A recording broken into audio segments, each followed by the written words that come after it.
I didn't feel the burn in my chest. I didn't yell. I didn't even reply. I just stared at the screen, at those words she'd posted, her grin staring back at me like it knew exactly where to cut. That wasn't just some offhand comment. It was a blade, and she wanted me to bleed. She wrote it right after I told her not to take that trip with him, her so-called work husband. That was the phrase she used, as if turning betrayal into a punchline. But the joke, it turned out, was mine to carry. We had met 6 years earlier. She was 23 then, broke but magnetic, the kind of woman who made you feel handpicked just by letting you stay close. I covered her first rent, bought her a laptop so she could keep her job, told myself that it was love and not charity. She used to look at me and say, "You saved me.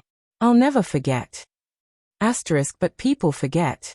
Especially when they discover a brighter orbit. The signs crept in slowly. Her phone never stopped buzzing. Client dinners stretched into whole weekends. Perfume lingered on her skin even when she claimed she'd been at the office all night. Then there was him, her boss, a married man twice her age, soaked in money and power, the kind who leaves his presence imprinted everywhere he goes.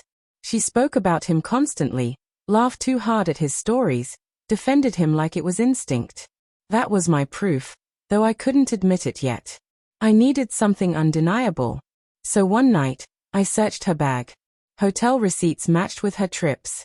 Hidden photos on her laptop, him in her hotel room, jacket off, tie undone, her wearing nothing at all. That didn't shatter me. It sculpted me into something colder. She thought her post had shamed me, painted me as insecure, controlling, the kind of man who claims ownership over women. But I didn't rage, didn't argue. I left. No fight, no warning. I let her believe she'd won. What she never realized was that I had already started preparing. Her boss had everything stacked against him. His wife, 2 kids in private school, the polished image of a devoted family man paraded at every corporate function. I didn't need to ruin him publicly. That would have turned her into a martyr. No, my aim was simpler. Leave her cut off, untethered. And I gathered every piece of evidence I needed. I gathered everything. Screenshots of their chats, the photos, the receipts. I assembled it like evidence, carefully, the way a prosecutor would.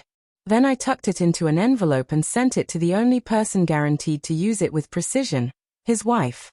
I waited for the perfect moment, the night before their business trip. She was so pleased with herself, smiling as if I wasn't even in the room, tugging her suitcase across the floor. I didn't say a word. By the next morning, I was gone.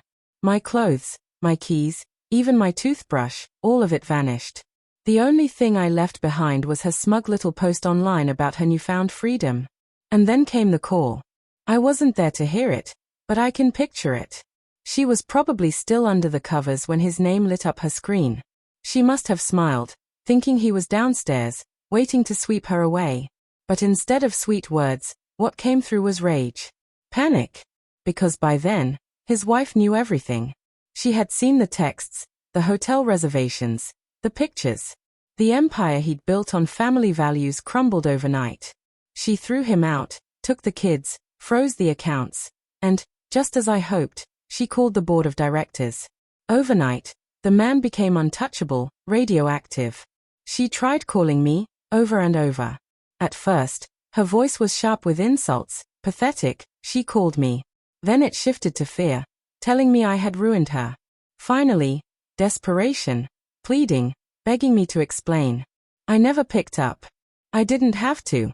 She was the one who sparked it. She wrote the caption, staged the show. I simply made sure the audience had a better seat.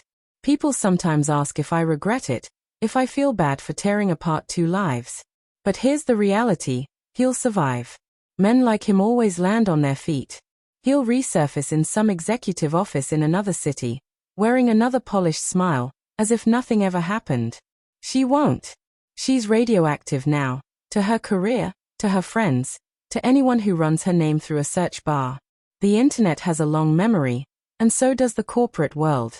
And me? I never raised my voice. I never begged. I never struck her. I simply let her suffocate on the life she insisted was hers. Was it revenge?